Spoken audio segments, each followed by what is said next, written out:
Yeah, Nas was just like, you automatically knew. Like when Large Professor first played him for me, I mean, well, I heard him on the barbecue, but then Large played me his shit. Like, I was like, cool, this dude is crazy. You know what I'm saying?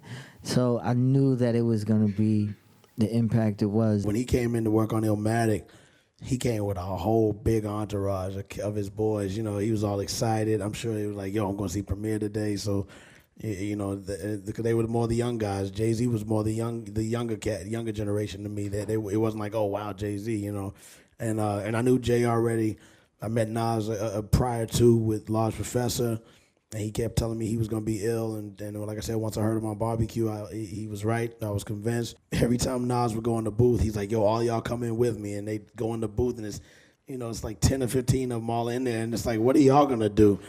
And if you listen to all the records we did, you hear all of them in the background, like you know, on every record, on New York State of Mind, on Represent, they're all in the background because they were all in the booth. Like, so lights all on off, the vocal track. passing blunts around.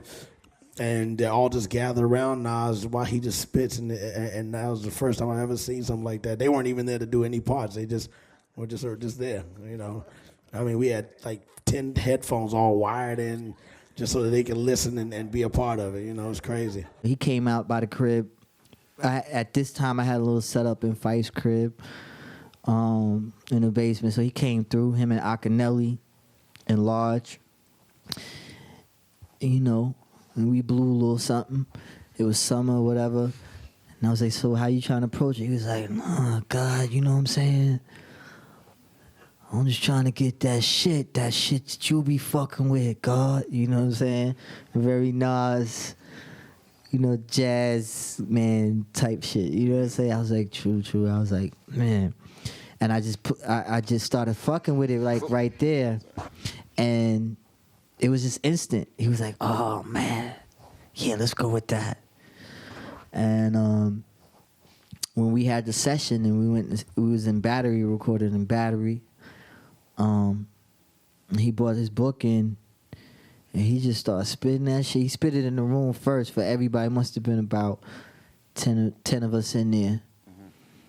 And he spit that shit. The room was like silent and the speakers was rocking and he was just like like spitting that shit over that shit. I was like, man, it was crazy.